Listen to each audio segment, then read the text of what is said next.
Bismillahirrahmanirrahim. Assalamualaikum warahmatullahi wabarakatuh. Kemarin saya live di Instagram, lumayan ramai, ada 100 orang lebih yang hadir. Sekarang saya coba live di Facebook, karena udah lama banget nggak live di Facebook di grup Jago Jualan. Sebelumnya mohon maaf lahir batin, taqabbalallahu minna wa minkum ya. Minna aizin wal faizin. Mohon maaf lahir dan batin, mohon maaf jika banyak salah ya. Selama jadi pengurus di grup Jago Jualan, selama ngasih share, kalau memang ada yang kesinggung ya mohon maaf ya. Itu murni dari kesalahan saya. Ya mohon maaf ya. Oke, jadi kemarin itu saya coba live di Instagram ngebahas tentang pentingnya sharing. Ya.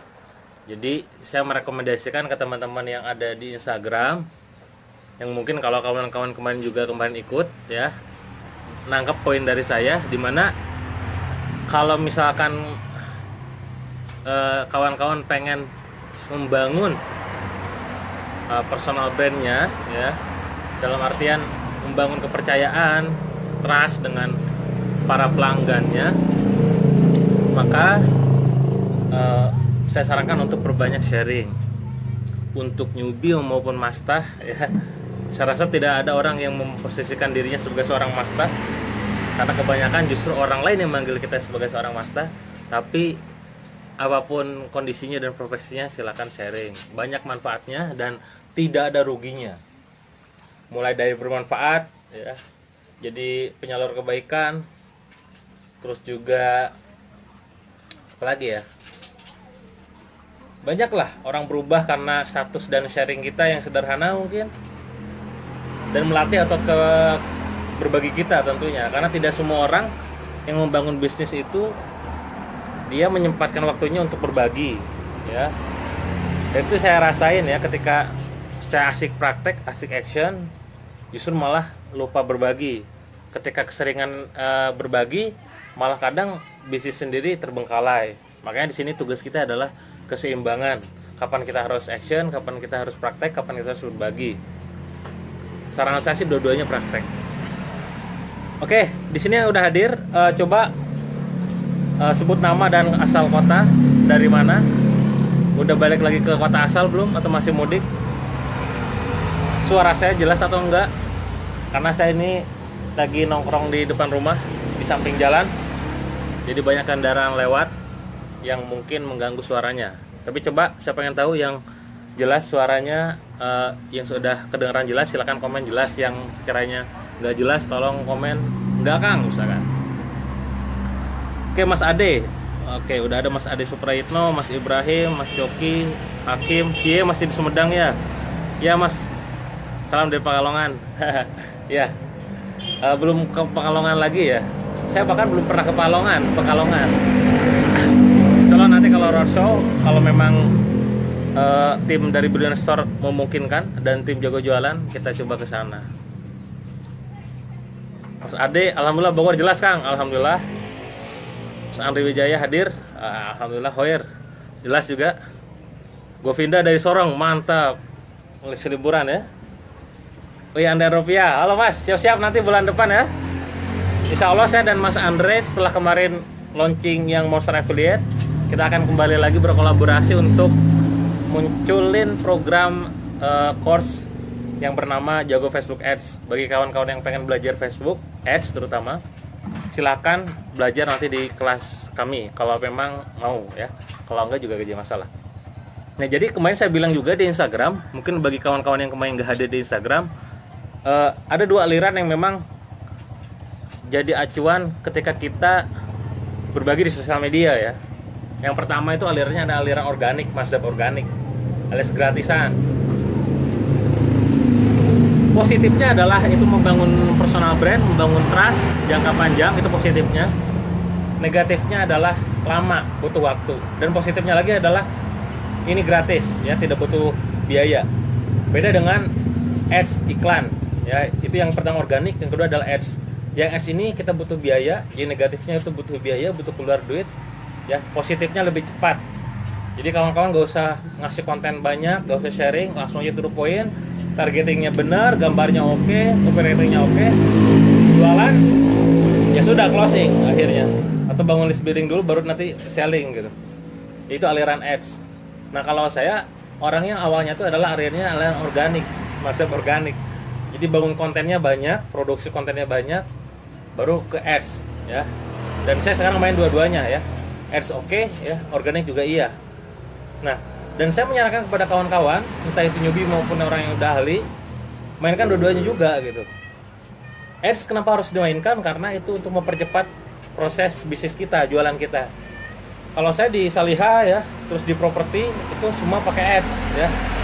Bahkan mungkin di antara kawan-kawan nggak ada yang jarang sekali ada yang tahu ketika saya promosi produknya, misalkan properti atau misalkan produknya Saliha. Karena saya mainnya banyak di ads, di iklan bayar gitu. Itu ya. Jadi kalau misalkan ads itu mempercepat proses, mempercepat hasil didapat. Cuman resikonya kita keluarin spend budget sebulan misalkan 10 juta, 20 juta, 100 juta terserah, tergantung budget Anda dan hasilnya pengen dapat berapa gitu. Itu pertama. Yang kedua aliran organik yang gratisan. Nah, kenapa saya juga menyarankan Anda untuk organik? Logikanya gini teman-teman sekalian. Organik itu, nah ini berhubungan dengan materi yang saya sampaikan hari ini ya, tentang intangible asset. Jadi intangible asset itu gini, sesuatu yang tidak terlihat tapi sangat bernilai ya. Sekali lagi, sesuatu yang tidak terlihat tapi sangat bernilai, bahkan nilainya bisa jadi mahal gitu. Nah, dalam proses organik yang kita create konten, berbagi dan segala macam, itu secara tidak sadar kita sedang membangun personal kita, personal brand kita. Kita sedang membangun intangible asset kita. Kenapa saya berkata demikian? Misalkan, amit-amit ya, Anda misalkan bangkrut gitu, Anda rugi, bangkrut, rugi besar, akhirnya saldo Anda terkuras habis, tapi Anda membangun personal brand. Katakanlah Anda sudah jago jualannya, Anda sudah jago marketingnya di online, dan sudah dipercaya banyak orang. Kalau Anda membangun secara organik, membangun personal brand, membangun intangible asset, maka untuk recovery-nya tidak butuh waktu yang lama. Jadi sekali lagi posisikan seseorang bangkrut, katakan bukan Anda tapi seseorang bangkrut, dimana ketika dia sudah tidak punya uang banyak gitu ya, sudah habis banget, yang disisain cuma satu, cuma namanya doang, nama di akun sosial medianya, di Facebooknya, di Instagramnya, di Twitternya, di petnya dan segala macam. Tapi uangnya udah habis.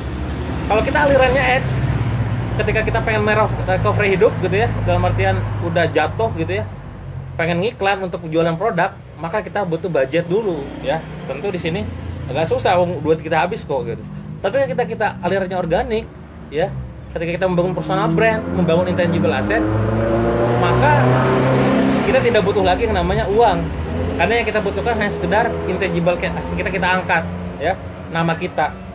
Misalkan ketika kita tidak punya uang, ya tinggal sebutnya di Facebook, ayo teman-teman yang pengen saya bantu jualannya ya, saya bantu, silahkan komen, saya japri saya di nomor sekian misalkan. Udah selesai, jadi peluang, malah Anda dapat uang gitu. Nah, itu bedanya gitu. Makanya saya sarankan bagi kawan-kawan sekarang main sosial media, coba gunain dua-duanya, jangan salah satunya ya. Investasi di waktu itu bangun di organik ya, membangun personal brand, membangun kepercayaan dengan orang lain, membangun intangible asset Anda sendiri secara pribadi sebagai seorang owner, seorang penjual, menggunakan ads untuk mempercepat capainya goal Anda di bisnis gitu. Itu ya. Jadi dua-duanya coba dimainin. Nah, nyambung ke materi hari ini. Jadi yang materi kemarin itu yang di Instagram saya coba sambung sekarang di Facebook. Jadi bagi kawan-kawan yang saat ini fokus bisnis, jangan lupa juga untuk memperbesar nilai dari intangible assetnya. Jadi kalau dalam bisnis itu kan ada dua tuh ya. Pertama, tangible asset, jadi aset-aset yang terlihat ya, terlihat. Misalkan kayak produk gitu ya, kantor ya, terus apalagi hal-hal yang sifatnya fisik lah ya, semuanya terlihat, bisa dipegang gitu. Itu tangible asset dalam bisnis ya. Itu kalau bisnis. Dan kalau dalam pribadi berarti ya yang terlihat ya, misalkan mobil untuk bisnis gitu ya, rumah, properti gitu ya, royalti dan segala macam. Itu yang sifatnya tuh terlihat. Nah, sekarang ada sesuatu yang memang tidak terlihat dalam bisnis. Contohnya apa? Merek ya. Merek brand itu tuh tidak terlihat tapi harganya mahal banget gitu. Yang bedain sepatu tuh ya, sepatu gitu ya, kalau tanpa ada logo contrengnya itu harganya paling berapa gitu ya. Di Bandung misalkan di daerah mana gitu, dijual harga cuma berapa, tapi ketika ada contrengnya, Nike gitu ya, Nike gitu, maka harganya mahal, langsung mahal. Itu yang membedakan, itu yang membuat sesuatu jadi mahal. Yang buat satu bahan bukan produknya, bukan produk sepatunya, tapi logonya itu, ya. Logonya itu, mereknya itu, gitu ya. Samanya ketika saya sama Mas Mirza, sama Kang Riza bangun Billionaire Store. Ya, saya bilang ke teman-teman yang pengen jadi partner kami, kalau Anda masuk Billionaire Store, produknya, bukunya, ya timbal balik dari kami adalah saya pastikan nama Anda besar, dalam artian minimal Anda akan dipromosikan ke 10.000 orang, ya, 10.000 orang reseller kita dan database kita gitu. Minimal Anda dikenal, dan minimal biasanya hampir semua penulis di Billionaire Store itu udah dapat gelar bestseller, penulis bestseller di bulan pertamanya gitu. Nah, yang buat mahal apanya? Yang buat mahal itu brandnya, brand Billionaire Store-nya, mereknya gitu. Ketika buku yang mungkin HPP-nya hanya sekitar 20 ribuan gitu, dikasih logo Billionaire Store, kita jual di jaringan Billionaire Store, itu langsung melonjak jadi 200.000 gitu. Dan pasar menerima gitu ya. Pasar menerima. Kenapa? Karena kita bangun intangible asset, ya. Bagaimana kita setahun kemarin, kecuali setahun sekali yang kemarin kita diskon 60%, sebelumnya tidak ada diskon. Karena kita membangun sebuah intangible asset bahwa kita menjual impact gitu ya. Kita menjual dampak. Maka selalu saya tekankan ke Kang Rizal, ya, ke Mas Mirza, ke tim di Billionaire Store, buku-buku Billionaire Store itu punya 3 value. Yang pertama adalah easy understanding, jadi mudah dipahami. Jadi kalau misalkan ada buku Billionaire Store yang susah dipahaminya, menjelimet gitu ya, dan bahasanya susah dimengerti, berarti itu kemungkinan besar bukan buku Billionaire Store. Kalaupun ada, itu kemungkinan ada istilah-istilah yang memang kita sulit untuk translate ke dalam bahasa Indonesia dan dibahasakan lebih mudah gitu. Jadi itu udah jadi SOP tuh, ya. Easy understanding, gampang dimengerti, ya. Terus practical, ya. Value yang kedua adalah practical, berarti mudah dipraktekkan, gampang dipraktekkan. Baca easy copywriting, ada contoh-contohnya, oh gampang langsung buat status, langsung closing, ya. Baca 17 teknik closing, 30 hari jago jualan juga begitu. Gampang dipraktekin. Terus itu yang kedua, yang ketiga adalah impactful, ya. Makanya yang udah baca buku Billionaire Store rata-rata 1 bulan pertama jika mereka sudah action, itu testimoninya langsung ngalir ke Instagram, ke Telegram, ke email dan WhatsApp tim kami gitu. Kenapa? Karena yang kita jual adalah dampak gitu. Jadi kita bukan jual kertas yang mungkin harganya cuma 20.000 gitu, tapi kita jual sebuah dampak perubahan. Dan itu termasuk dalam bagian intangible asset gitu ya. Jadi merek, brand itu intangible asset. Nah, tugas Anda sebagai seorang business owner menumbuhkan itu gitu, bukan cuma sekedar closing. Oke, benar. Saya mengajarkan kawan-kawan untuk jago jualan, untuk jualannya supaya jago gitu. Tapi lama-kelamaan Anda harus sadar bahwa bisnis bukan berhenti di jualan doang ya. Anda harus membangun sebuah perusahaan dengan sistem yang luar biasa, dengan tim yang mumpuni juga, dengan merek yang besar, yang harganya itu lebih mahal daripada produk Anda sendiri yang dijual gitu. Ya. Bagaimana misalkan kalau kawan-kawan pernah dengar salah seorang guru kita ya, Pak Budi Isman pernah mengakuisisi perusahaan 4 triliun gitu ya, pas dijual lagi ya ke pihak asing itu sampai 5 kali lipatnya harganya. Yang dijual apanya? Mereknya beserta unsur-unsur lainnya, patennya, legalnya, hakinya dan segala macam.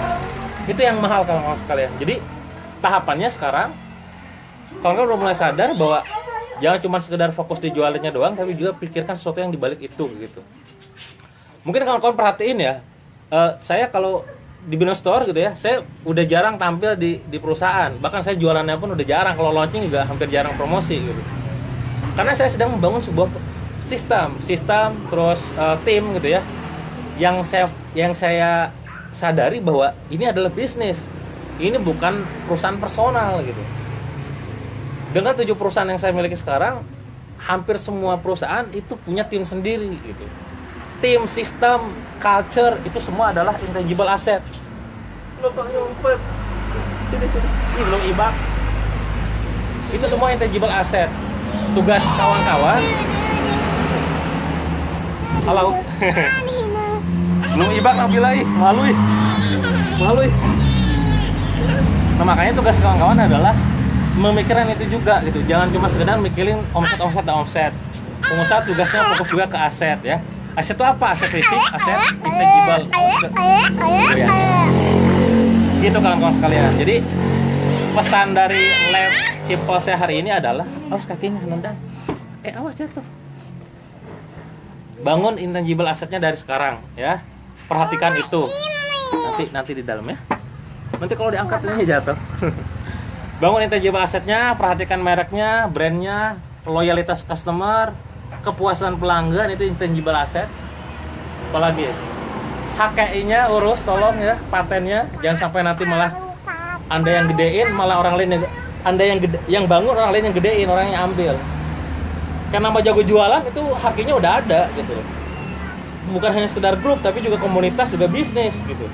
Jadi kalau misalnya ada orang lain yang pakai jago jualan, ya kalau adu ke hukum ya kita aja gak ada HKI-nya gitu maksudnya. Ya kita juga amankan itu semua, termasuk ketika saya membangun sebuah perusahaan baru misalkan, maka nama-nama yang lain itu karena kita paham bahwa merek itu penting, kita akan amankan semua gitu. Misalkan ketika kami kemarin launching Nora Property, maka semuanya kita amanin itu semua tuh. Karena kami sadar bahwa itu adalah aset intangible nantinya gitu, ke depannya. Nah sekarang bagi teman-teman, ayo yang udah punya bisnis, HKI-nya udah diaminin belum ya? Terus customer-nya udah diperhatiin belum? Supaya ke depannya dia jadi customer loyal ya, itu intangible loh. Brandnya ya, perhatikan brandingnya juga ya. Dalam artian kesan orang lain terhadap brand kita kayak apa, jangan sampai kesannya malah buruk gitu ya. Terus apalagi ya, nama bisnis Anda juga ya, ketika dikasih logo itu walaupun HPP-nya berapa itu gak masuk akal jadinya gitu. Perusahaan Apple itu HPP produknya itu nggak seberapa, ketika dia dijual harganya langsung melambung tinggi. Yang mahal bukan perangkat laptopnya, bukan perangkat handphonenya, tapi merek logo Apple digigitnya itu yang mahal gitu. Nah sekarang tugas Anda lah gimana caranya supaya bisa membangun itu. Caranya gimana? Ya tadi Anda kasih buat sistem sedemikian rupa supaya perusahaan Anda tumbuh dan meminimalisir kekecewaan dari pelanggan ya. Karena ini bakal jadi bola salju ya. Kita ngegulung dan karena brand itu tidak diciptakan dalam waktu 1 malam, termasuk intangible asset. Yang mahal tuh bukan produknya sekali lagi, tapi sesuatu yang tidak terlihatnya. Itu perusahaan, kalau kan itu perusahaan ya. Nah sekarang gimana caranya kalau misalkan kita sebagai seorang individu pribadi gitu? Ya sama gitu ya. Pada akhirnya tadi yang tadi saya bilang, kawan-kawan mulai banyakin sharing ya, perbaikin track recordnya ya, reputasinya dijaga ya. Kalau ngomong A lakuin A gitu ya, jangan cuma ngejanjiin tapi nggak ngelakuin, atau misalkan ngebohong gitu ya. Ya mungkin kawan-kawan kemarin tahu ya, Rame, salah satu kawan kita ya yang mentor itu ya, tertipu dalam tanda kutip oleh salah seorang yang sekarang namanya mungkin ya secara intangible asset udah jelek gitu loh maksudnya. Nah ini yang harus kita jaga, kita ambil pelajaran. Oh berarti secara personal, itu tadi bisnis, kita bicara bisnis, karena secara personal nama baik kita itu bisa tersebar semudah itu di Facebook ya, apalagi di internet, era internet ya. Kalau udah ngelakuin kesalahan tuh ya, itu bakal ngilangin jejaknya susah gitu ya. Makanya jaga baik-baik nama baik Anda, karena itu akan menjadi sebuah intangible asset di masa kini dan masa depan nanti yang harus Anda jaga. Itu sih intangible asset.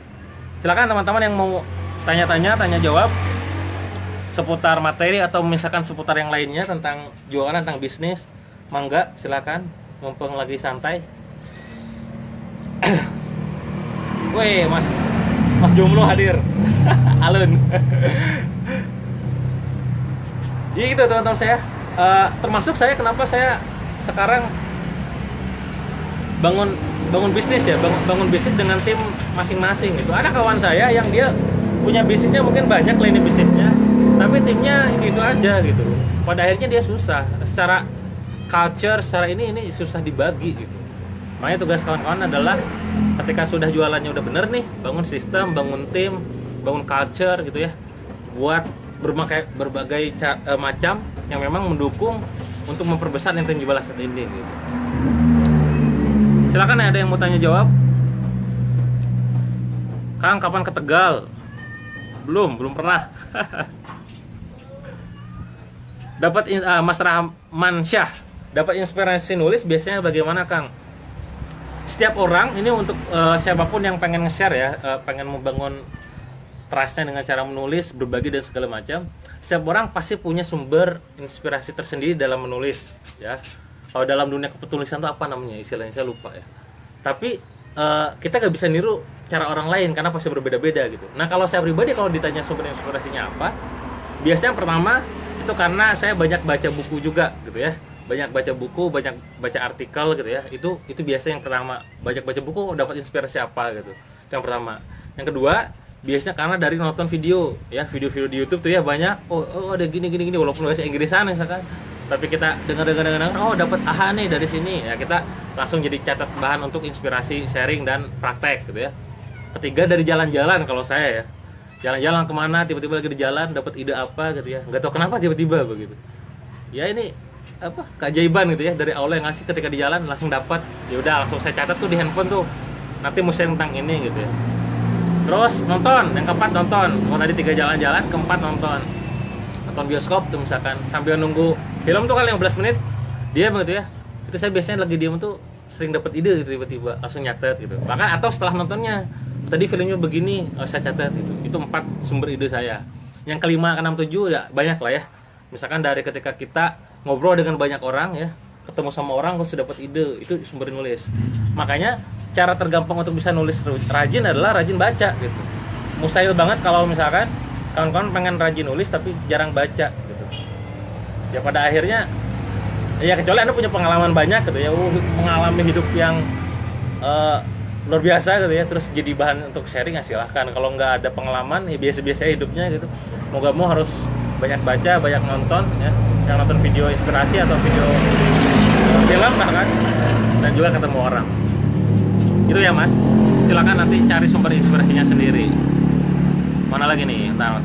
Nah, Kang Alun, Mas Alun, Kang Kutan, buku self development yang akan sering baca apa ya?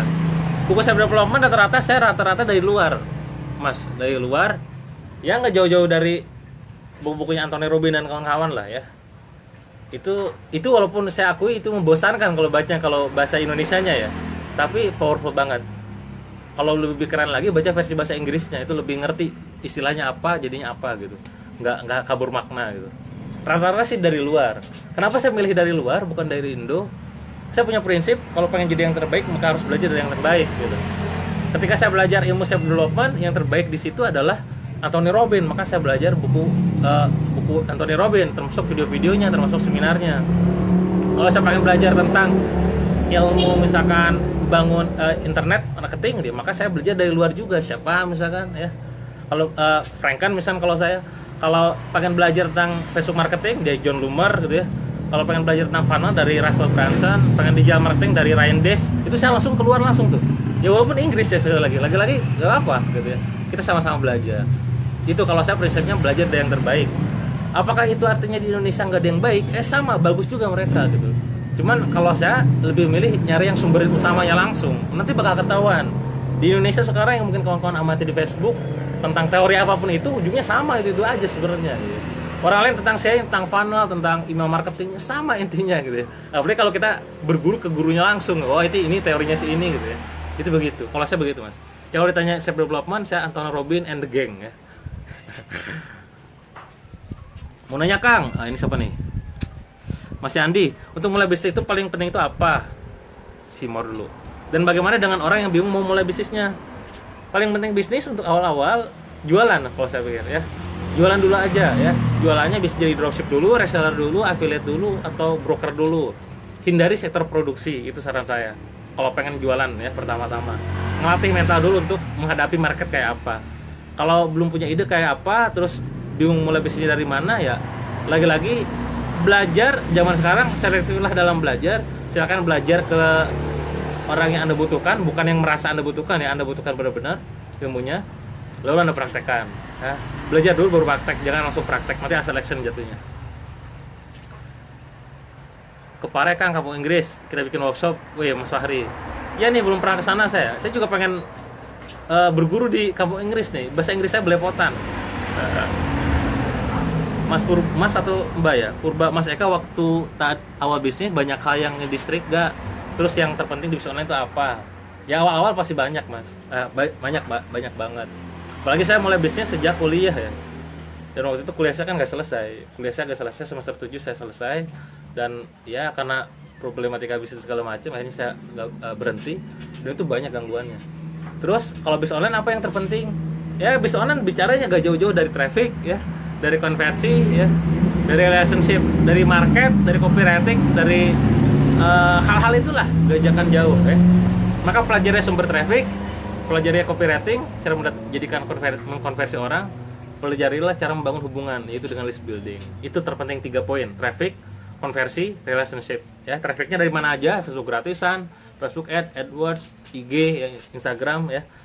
Manapun itu, JV termasuk joint venture ya. Kita kerja sama affiliate, itu traffic juga. Konversi berarti gimana ngoptimasi landing page supaya convert ya, copywriting yang bagus, penempatan tombol-tombol, warna dan lain-lain. Mbak Nur menyimak. Oke, Mas Piping, Kang Punten mau nanya bagaimana mengatur dan manage aset yang berupa brand tersebut agar tetap konsisten dan istiqomah. Oke. Dan gak gampang nyerah. Oke. Nah, ini lagi-lagi kita harus buat culture-nya gitu ya. Jadi dia memang ya, termasuk saya pribadi ya di Blue Note Store itu menentukan visi misi itu ya, kayak budaya visi misi itu baru 2 tahun terakhir ini lah. 3 tahun ke belakangnya kan Blue Note Store udah usia 5 tahun ya, 2013 dibangun, 14, 15, 16, 17, 4 tahun. Blue Note Cost yang udah 5 tahun. Nah, itu awalnya nggak mikir sampai situ, penting action dulu aja, jualan dulu aja. Lama-kelamaan kita paham bahwa ini harus jadi bisnis, nggak boleh ketergantungan sama personal. Dalam hal ini saya mulai tuh dirancang visi misi, culture-nya kayak apa, terus pagi-pagi orang ke kantor ngapain, salamnya kayak gimana, jinglenya kayak gimana, terus habitnya kayak apa gitu ya. Itu dibuat dan itu dibuat sistemnya. Nah, dengan melakukan itu setiap hari, insya Allah tuh bakal jadi istiqomah gitu ya.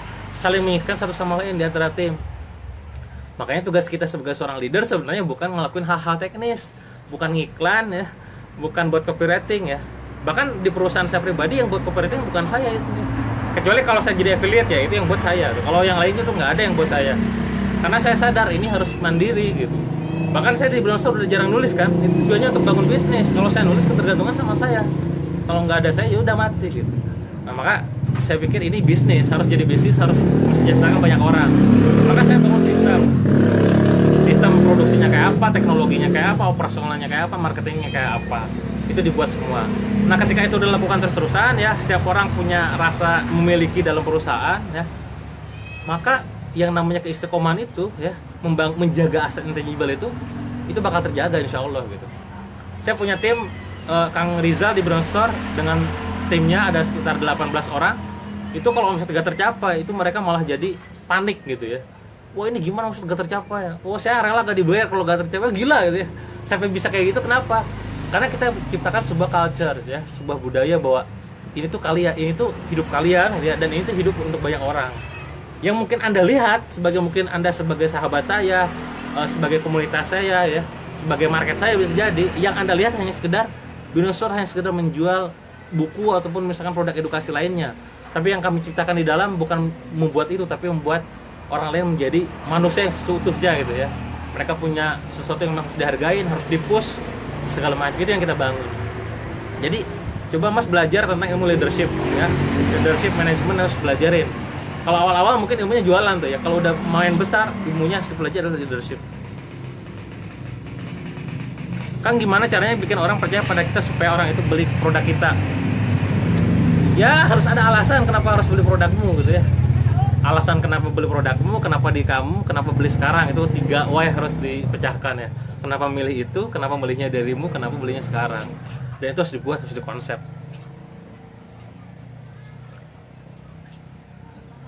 Apalagi nih, sampai sebaik apa Kang kita bangun personal brandnya hingga tahu kapan waktu yang pas untuk mulai jualan di medsos? Patokannya adalah interaksi Mas. Kalau Mas sudah merasa interaksinya bagus, interaksi itu engagement ya di Facebook. Kalau di Facebook ya, misalkan yang like udah banyak, komen udah banyak, share udah banyak, maka boleh di situ jualan.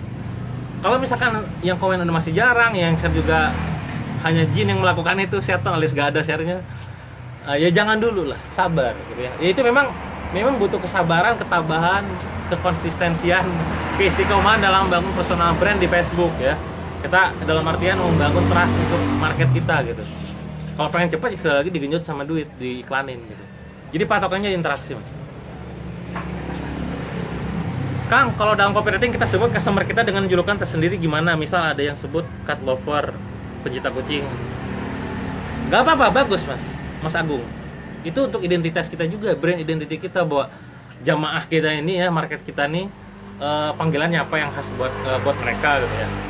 Ya Anda perhatikan sekarang bis oleh-oleh yang lagi ramai di Instagram semua buat panggilan gitu ya, Makuta dengan makukunya gitu ya, terus apa Bandung Pinches yang sekarang baru juga sebutan incesnya dan lain-lain, itu sengaja dibuat jadi keunikan mereka gitu.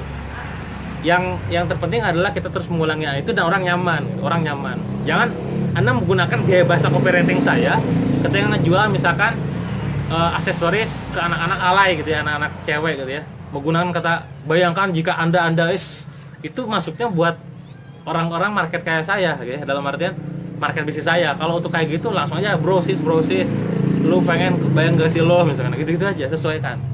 Karena copywriting yang terpenting itu bukan copywritingnya mas, tapi kepada personanya. Jadi persona tuh gambaran market tuh kayak apa ya, dia identitasnya kayak apa, usia berapa, penghasilan berapa, di mana dan segala macam, baru kita jadikan copywriting, bukan dibalik. Jadi yang menyesuaikan itu adalah copywriting yang menyesuaikan ke target market, bukan dibalik ya, gitu ya. Kalau buku manajemen dan strategi bisnis, apa Kang bukunya? Manajemen strategi bisnis apa ya? Termasuk yang jarang sih baca buku kayak gitu saya malah nugasin ke Kang Riza yang baca kayak gitu. Tapi kalau leadershipnya baca buku John Maxwell ya. Maxwell semua buku leadershipnya keren-keren ya. Walaupun sekali lagi Anda jangan harap bukunya kayak buku Billionaire Store gitu ya. Ada ilustrasinya gampang dimengerti gitu ya. Karena memang yang buat langsung dari luar diterjemahkan gitu. Baca aja bagus kok. Kang, apakah karena modal sedikit kita bisa bikin sistem di awal, PO di awal? Nggak harus Mas Didi. Itu bisa jadi sebuah bisnis model kita yang memang kita buat PO di awal ya, sebagai sebuah gimmick gitu ya, untuk melakukan peledakan launching, atau bahkan bisa jadi karena alasan tadi. Gini mas, buku 7 KFP saya yang sekarang saya lagi remake ya, insya Allah launching bulan Agustus kalau salah, Agustus kalau salah, September itu saya lupa. 7 kesalahan fatal pengusaha pemula itu awalnya launching memang benar pre-order karena kita minim biaya gitu. Bayangin aja teman-teman, saya dulu mulainya masih bangkrut kok, minus gitu ya. Maka saya gunakan uang si customer itu untuk produksi. Tapi apakah itu artinya sekarang Billionaire Store ya, dengan ratusan ribu marketnya gitu ya, market share-nya jutaan gitu kan, apakah itu tidak ada modal? Modalnya ada gitu. Tapi kita gunakan sebagai salah satu bisnis model kita, cara kita saat launching itu buat pre-order. Jadi itu fleksibel banget mas, tergantung bisnis model dan strategi marketingnya. Apalagi nih, aduh jaringanku jelek, nasib. Alhamdulillah dapat momen siaran langsung dari Kang Dewa, alhamdulillah ya. Kang, kapan saat yang tepat buat diversifikasi bisnis? Saat yang sebelumnya sudah stabil ya, sudah menunjukkan hasil, sudah ada tim, sudah ada sistem. Jadi ketika saya sebelumnya yang Billionaire belum bisa ditinggal, maka saya tidak mungkin berani membuat yang lain-lainnya tuh ya. Sekarang kan saya udah mulai main di properti ya, main di film juga ya, main di desain grafik sama Kang Didi, main di penulisan dengan Kang Tendi, di hijab bahkan, karena sebelumnya sudah bisa ditinggal gitu. Kalau belum bisa ditinggal, jangan dulu langsung buka bisnis baru, nanti hancur dua-duanya ya. Gimana caranya biar status kita banyak yang komentar? Udah pernah saya share juga di Facebook kalau nggak salah, Mas Alfian, atau dibaca di WhatsApp saya yang 2 konten sebelumnya. Cara termudah buat banyak komentar adalah nanya mas ya, jadi ya bertanya gitu, menurutmu gitu ya, ini yang bagusan mana, menurutmu apa masukannya buat ini gitu, apa yang lebih penting dari ini, apa yang gitu-gitulah. Itu mancing komentar, simpelnya adalah bertanya. Kalau mancing share itu harus kontennya terus benar-benar makcil banget gitu ya, makcil banget yang itu sesuai dengan emosi yang pernah saya sampaikan di steps ya, contagious steps yang Jonah Berger itu ya. Itu pelajarin lagi yang konten saya di WhatsApp. Itu kalau tanpa disuruh share ya gitu, share gitu ya, gak usah ngomong gitu pun orang bakal nge-share, karena itu udah masuk ke hati dia lah, ke emosi dia, ke pikiran dia. Jadi share itu sebenarnya gak usah disuruh juga bakal share gitu. Kalau komentar nanya aja cukup, nanya udah bakal banyak komentar. Mas Aziz, Kang, kalau kita rekrut admin buat awal-awal bisnis yang belum stabil profitnya, sistem pengajian baiknya gimana? Buat rendah dulu aja mas, tapi tetap harus bayarnya gaji ya, jangan bagi hasil, gaji aja. Misalkan 600.000, 800.000 gitu. Salihah awalnya gitu kan. Gajinya cuma berapa, terus kita perlahan kita naikin gitu ya. Jadi harus tetap digaji ya. Waktu yang pas buat buka cabang, yang setelah sebelumnya benar-benar stabil dalam artian omsetnya nggak naik turun kayak gunung gitu ya. tapi benar-benar sudah kelihatan angka target kita, misalkan katakanlah 1 miliar sebulan atau 3 miliar per bulan. Ketika sudah tercapai itu baru buka cabang gitu. Jangan malah kebalik ya, Anda buka cabang untuk naikin omset, ini namanya sesat ya. Jauhi orang-orang yang punya prinsip dalam bisnis buka cabang terus untuk naikin omset dia gitu. Ya memang benar, dia laris gitu, cabangnya udah 30, 40, tapi dia nyari korban baru karena sebelumnya belum stabil gitu. Termasuk ketika misalkan kenapa saya waktu itu diajak sama salah satu kawan kita yang kemarin lagi kasus kaos itu, kenapa saya nggak mau, kenapa saya curiga, karena di awal-awal itu konsepnya tuh udah mulai langsung buka reseller sebanyak mungkin, dan ini nggak masuk dengan mazhab saya gitu. Kalau Anda pengen jualannya laris, bisnisnya stabil ya, sustain, ya Anda harus menguji coba dulu marketnya, produknya ke market gitu. Jangan malah gini, Anda rekrut reseller sebanyak mungkin, rekrut mereka di mana mereka bayar produk Anda nyampe ke dia, di stok di dia, dijual dedet lah istilahnya kalau bahasa Sunda itu. Terus Andanya kaya memang, omsetnya 1 miliar, 3 miliar misalkan atau berapapun itu.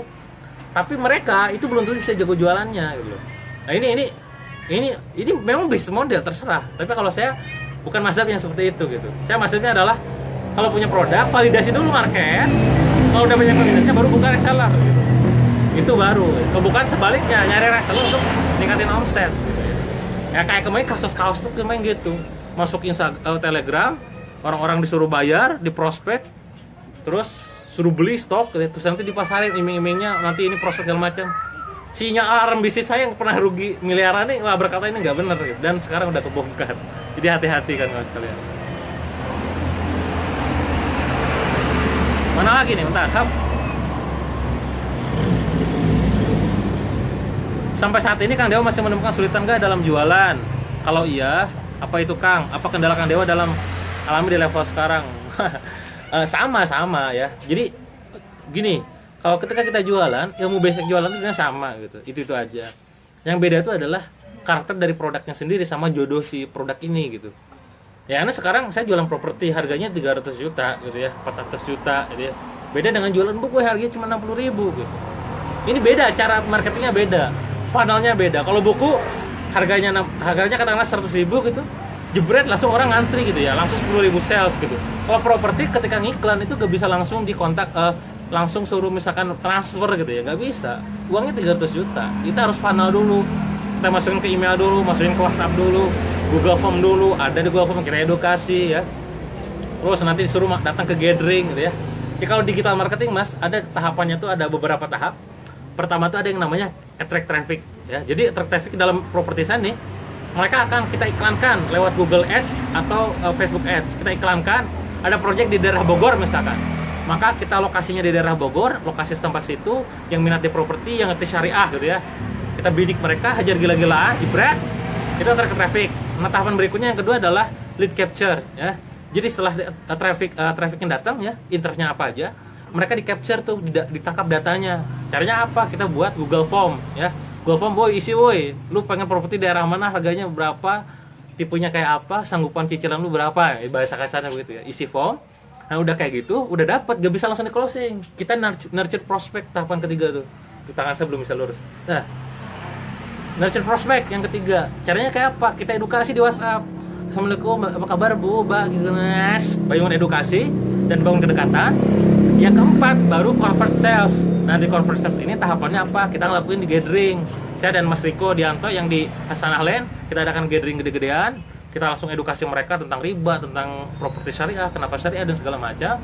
Nah baru dari situ kita convert, kita jualan langsung. Suruh apa? Suruh ngasih DP. Udah kayak gitu nanti dari convert sales langsung ke upsales ya. Upsellnya apa? Ya tentu kalau kita ada rumah tipe 30 sama berapa 70 misalkan, ya kita coba tawarkan ke yang lebih tinggi gitu. Kalau mereka nggak mau ya nggak dipaksa gitu. Berikutnya lagi nanti ada service excellence-nya ya, delivery and service. Pastikan apa yang kita promosikan itu benar-benar sesuai dengan apa yang kita janjikan. Kita ngomongnya begini ya, itu kenyataannya gitu. Terakhir ada get referral, minta rekomendasi. Ada berapa tuh? 6 ya. Itu Pak. Jadi saya balik lagi ke pertanyaannya, apakah ada tantangan? Sangat banyak tantangan ya. Cuman tugas kita adalah, dan saya orang yang suka penasaran dengan tantangan itu, ini gimana ya supaya jualannya laris gitu. Ketika jualan event gimana supaya yang datang 1.000 orang, supaya yang datang 10.000 orang gitu ya. Itu mikir gitu. Kenapa saya pada akhirnya berlari ke dunia online, course-nya online, mentoringnya online. Karena saya 5 tahun di dunia IO kan kawan sekalian. Di mana dunia IO itu, ya ada mungkin yang IO tahu, grafiknya tuh kayak launching, huruf U gini ya, huruf U. Jadi daftar banyak itu di awal, di tengah-tengah tuh ya, misalkan katakanlah eventnya 5 bulan lagi, kayak jumpa penulis. Tanggal 15 Oktober saya mau launching novel saya sama Mbak Asmana dia di jumpa penulis tanggal 15 Oktober. Buka pendaftaran bulan depan. Awal mungkin akhir bulan ini mungkin.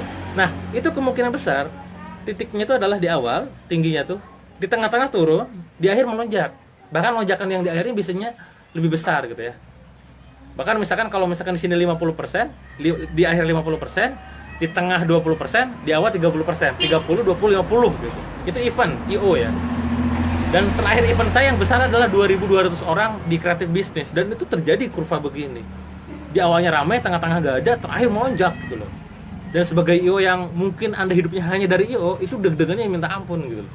Nah, ketika dari situ saya komitmen sama tim, udahlah event-event kayak gini, kedepannya kita buat free aja gitu ya. Kita roadshow, kopdar, itu free aja, cari sponsor yang memang mau fasilitasi tempat dan hotel misalkan. Ya kita ngisi aja, gratis aja gitu. Kita banyakkan di apa? Mainnya kita jangan main di situnya gitu ya. Kita main di online aja, main di online. Makanya jangan heran sekarang di era digital sekarang, dunia event kok berkurang gitu ya. Orang main seminar kayaknya yang datang dikit karena behaviornya udah beda gitu. Dan saya pun udah keluar dari situ gitu. Terakhir kita ngadain seminar karir bisnis, itu langsung 10 IO, 10 perusahaan ngontak IO saya ya. Kok bisa ngedatengin 2.200 orang gitu ya. Kita gila-gilaan, capek, habis ya. Itu tantangannya. Jadi gak bisa tuh kita menyamaratakan jualan A dengan jualan B gitu ya. Jualan properti dengan jualan buku beda. Jualan online, jualan offline, event offline ya, event gitu ya, seminar sama online yang course itu berbeda. Jualan buku sama jualan film juga beda ya. Jadi jualan film, saya sekarang lagi garap film ya. Bulan Oktober itu nanti launching novelnya, bulan Februari insya Allah kita produksi filmnya. Mohon doanya semoga bisa bagus dan laku gitu ya. Yang saya perhatikan ke PHP yang sekarang yang mendominasi Indonesia, Falcon Pictures ya, terus MD Pictures, Screenplay ya, Star Vision ya, Legacy dan segala macam. Anda baca pola mereka, Anda selidiki mereka, itu polanya hampir sama. Inilah ketika orang mengatakan sukses itu berpola, gagal itu berpola. Per hari ini film yang paling laris kan Jalangkung ya, dan itu sudah saya prediksi dari awal gitu. Kenapa begitu? Karena banyak pertimbangan catatan saya di belakang ya. Wah ini kenapa begini, analisa marketing saya. Dan itu ada polanya. Nah, saya nggak bisa pas saat launching film nanti nggak bisa pakai cara launching kayak buku gitu. Kalau buku kan 7 hari launching selesai gitu. Film itu bener-bener pada saat launching itu titik perjuangannya di situ gitu. 3 bulan sebelum kita ubah semua desain cover kita, uro-uro di mana-mana. 1 bulan sebelum kita benar-benar gila-gilaan trailer dan segala macam. Pada saat launching meet and greet, MG itu ya, meet and greet, terus kita live di Instagram, rap di radio, di talk show, infotainment. Wah itu harus gila-gilaan. Kalau nggak di situ, mati aja filmnya. Nah ini saya dapat pola baru juga gitu. Dan saya ngobrol sama saudara saya yang memang sudah 5 tahun di dunia film. Ya memang begitu Kang, ya itu terjadi. Jadi banyak tantangannya mas. Tinggal ya kita nikmatin aja dan kita selesaikan tantangan itu. Insya Allah kalau selesai enak ujungnya ya, enak di kitanya. Oke, ada lagi yang tanyakan? Bajunya terbalik Kang, bukan terbalik ini. Emang ini kacanya terbalik. Mirroring kan kalau lab kalau nggak salah ya, kalau nggak salah. Cara motivasi karyawan gimana? Gak usah dimotivasi kalau karyawan. Iya lagi-lagi kalau mungkin Kang Rizal lebih tahu lah. Di sini yang watching juga barusan. Beliau yang lebih tahu cara motivasi karyawan kayak apa. Dan memang Anda harus ngerti setiap orang karakternya kayak apa ya. Di kita pakai tes banyak ya, di ISC pakai ya, terus talent mapping juga pakai, terus apa nih Steven juga pakai. Ada orang yang memang dipanas-panasin gitu ya. Dalam artian itu si dia aja bisa, masa lu gak bisa? Misalkan kita ngomong ke tim divisi marketing, ya, terus divisi produksi lancar, divisi produksi lo si itu bisa, masa lu gak bisa gini doang? Itu ada yang tipenya kayak gitu. Dan dia bergerak gitu. Wah, oke lah bisa. Ada yang motivasi dengan cara misalkan lu masa kuliah lama-lama di IPB misalkan IPK-nya gede gini doang ngebecus misalkan ini. Oh dia panas dan dia gerak gitu ya. Dan ada yang dibilangin gitu malah baper gitu ya. Masa kamu gitu nggak bisa, langsung nangis ya. Nah tugasnya kita adalah seorang leader harus ngerti individu-individu mereka ya. Kan kalau misalkan karyawan udah ribuan, ya lagi-lagi bukan Anda yang ngurusin. Ngurusinnya adalah manajernya, supervisornya, dan di bawahnya. Kalau Anda sekarang karyawan masih di bawah 20, ya Anda mungkin turun tangan langsung gitu. Anda mengenal sosok ini berarti maju ketika dimotivasi. Sosok ini maju ketika diinjek gitu ya. Dalam artian bukan dimotivasi, dipanas-panasin, jatuh-jatuhin gitu ya.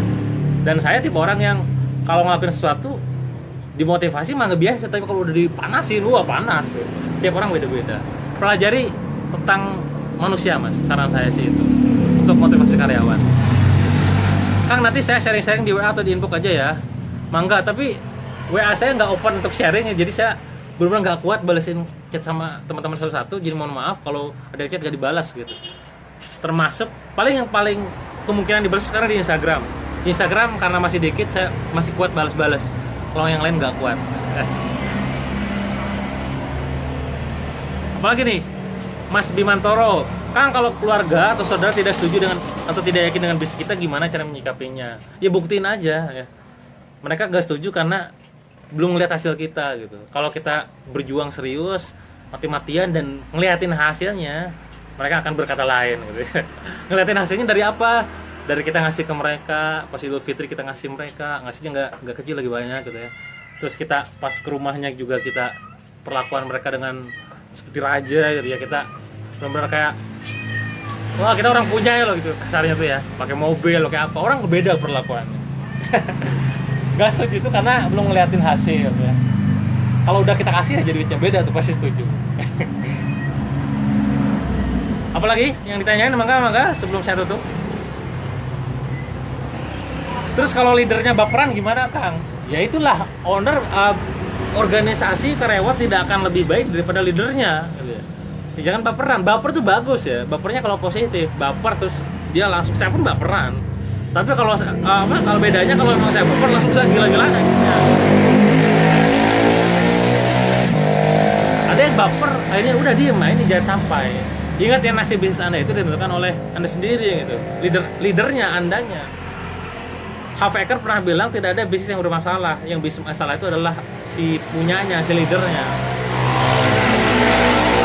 Apalagi nih, Mas, saya serius ingin tanya tentang properti tapi belum dibalas inbox di email. Saya belum online ya, nanti insya Allah Senin, Mbak.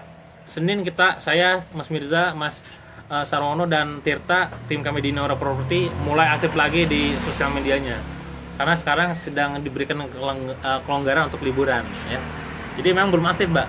Sengaja belum balesin. Kang, cara lunasin utang gimana? Bayar utang bayar lah ya. Insya Allah episode saya tentang hutang di I'm Possible Metro TV sama Mbak Mary Riana dan Miss Mary dan Pak Jamal Ezaini sama Mac Denny akan tayang hari Minggu depan, bukan minggu ini ya, minggu depan. Bukan besok, bukan. Ini minggu besok ya. Minggu depan tanggal 9. Ya nanti pantau aja penjelasannya kayak apa cara lunasin utang ya. Insya Allah mencerahkan. Kalau pengen baca buku, baca bukunya Mas Satu Hari sama buku saya tentang juga kesalahan fatal. Itu borong aja semua. Ya. Apalagi nih, Kang, bisa nggak saya belajar melihat langsung ke Billion Store? Bisa ya, Mas Andi bisa. Datang aja ke kantor. Kalau pengen lihat budayanya kayak apa, gitu ya, kerjanya kayak apa, gitu, datang aja. Minimal pas datang belilah gitu ya. Nggak memalukan gitu ya. Karena teman-teman kerjanya lumayan rodi ya, dalam artian gila-gilaan gitu. Mereka lagi kerja, lagi istirahat gitu. Tapi kalau memang belajar, emang silakan datang aja. Walaupun kita tidak buka kelas privat offline ya. Oke, ada lagi yang tanyain? Ntar saya scroll ke atas yang belum dijawab mana ya. Bagaimana meningkatkan inovasi untuk bisnis pendidikan di sosmed? Bimbel maksudnya atau apa? Ya kita pikirkan apa yang tidak dipikirkan oleh kompetitor kita. Yang mereka bagus kita ambil, yang nggak bagus tinggalin gitu ya. Itu sih kuncinya kalau pengen inovasi ya. Ada strategi 4DX execution ya, sebuah tools. Kita mikirin apa sih yang kita lakukan untuk meningkatkan omset, menurunin cost, meningkatkan kinerja karyawan gitu ya. Begitu-begitu. Terus SWOT juga dianalisa supaya inovasinya benar-benar apa namanya? Akan terus ada terus-terusan. Alamatnya di mana? Alamat apa, Mas Ramis? Ya, mau launching produk ya? Kalau saya lihat ya. Alamat kantor di Cicadas ya, di Cicadas Bandung. Alamat sekarang di Sumedang kalau saya. Kang, wajib nggak kita buka open pembayaran via IPay buat bisnis di website kita. Ya fleksibel sih. Yang banyak orang gunakan, kita gunakan itu aja sih intinya. Kalau orang nggak pakai jangan digunain.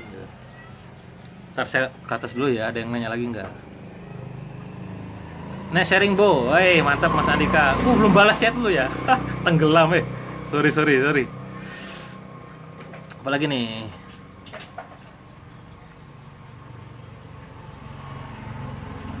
Mas Ibrahim, mazhab saya banget tuh, rekruter seller banyak, sekarang malah hancur.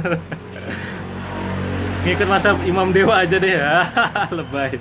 Mangga silakan. Ya, kenapa saya bilang begitu, Mas? Karena saya dulu pernah melakukan itu. Ya. Dan ya lagi-lagi pelajaran pengalaman terbaik, guru yang terbaik adalah pengalaman kan. Jadi kita gak mungkin ngelakuin itu lagi. Kalau ngelakuin itu lagi berarti ya masuk ke jurang yang sama gitu. Dan tentunya kalau kita peduli dengan kawan-kawan kita, ya sharing kan ke teman-teman bahwa lu jangan ngelakuin ini juga, gue pernah jatuh gitu.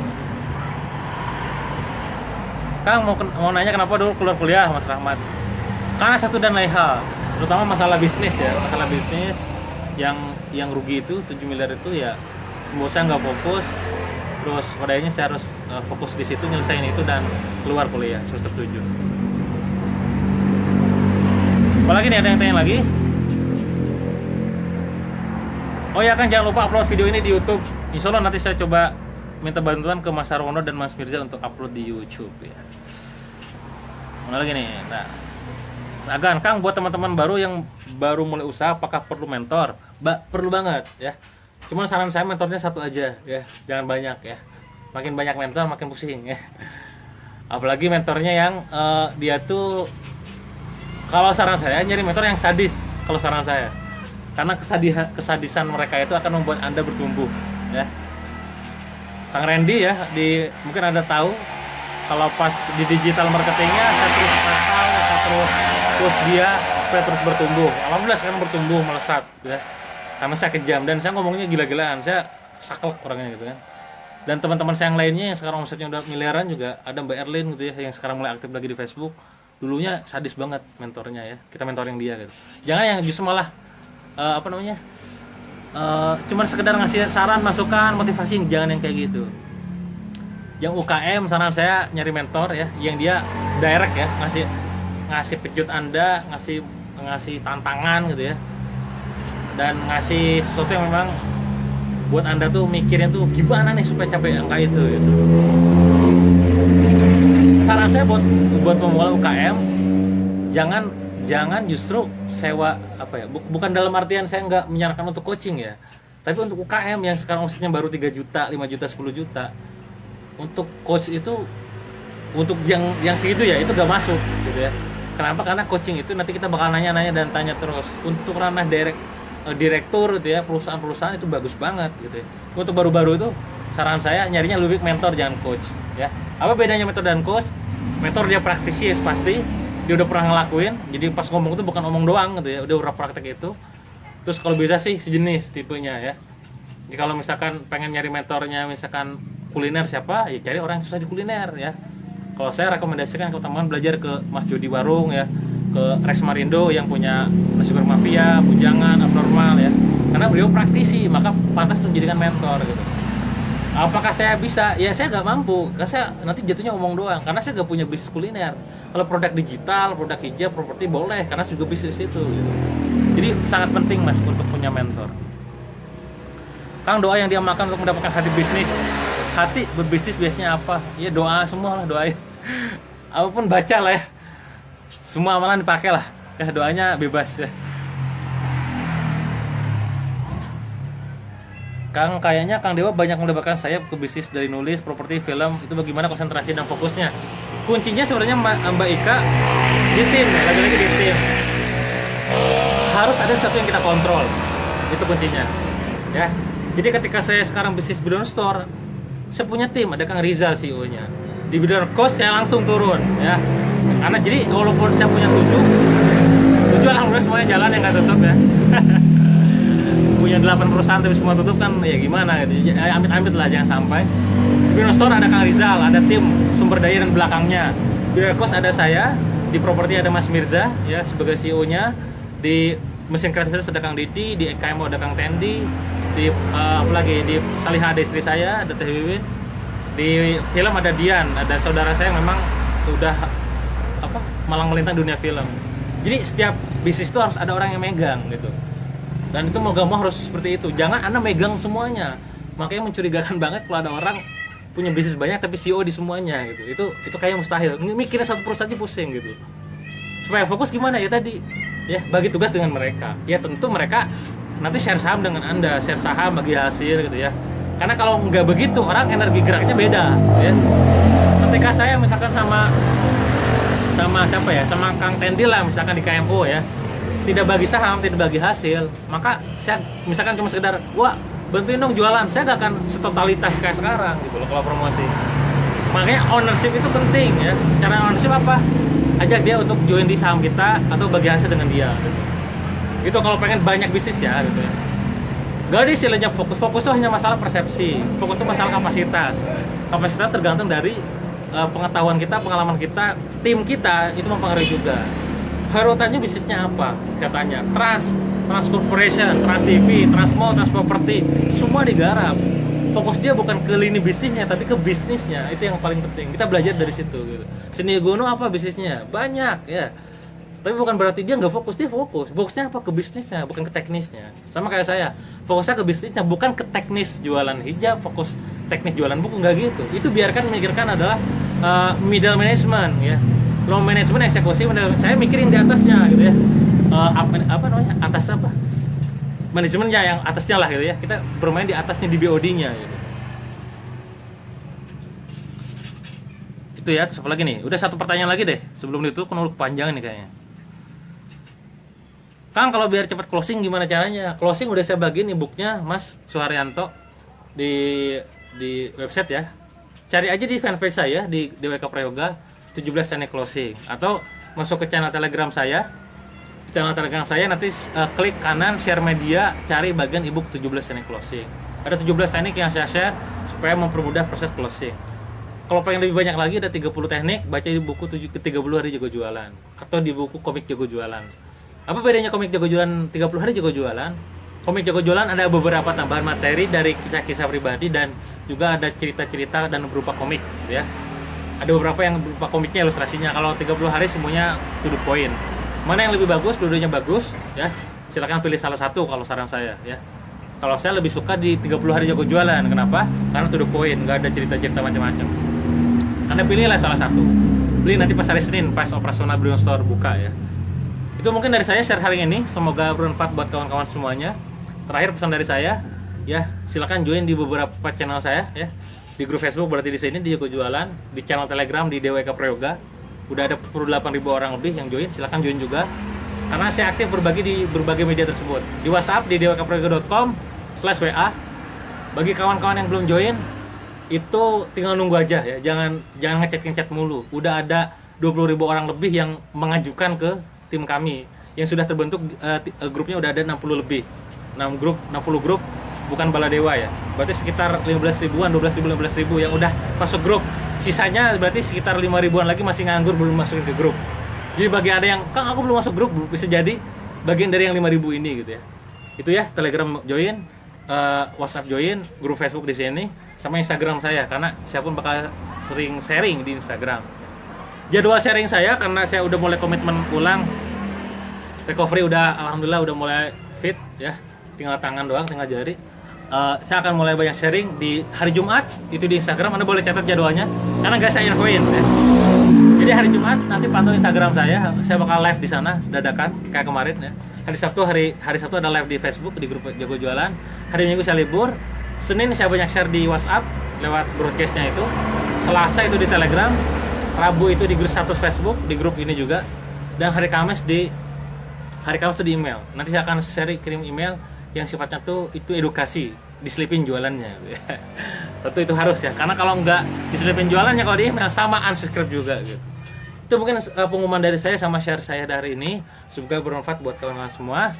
Jangan terberdaya dengan liburan. Sekarang silakan langsung pulang mudik, balik lagi ke rumah Anda, balik ke kantor Anda, lakukan yang tidak dilakukan orang lain ya.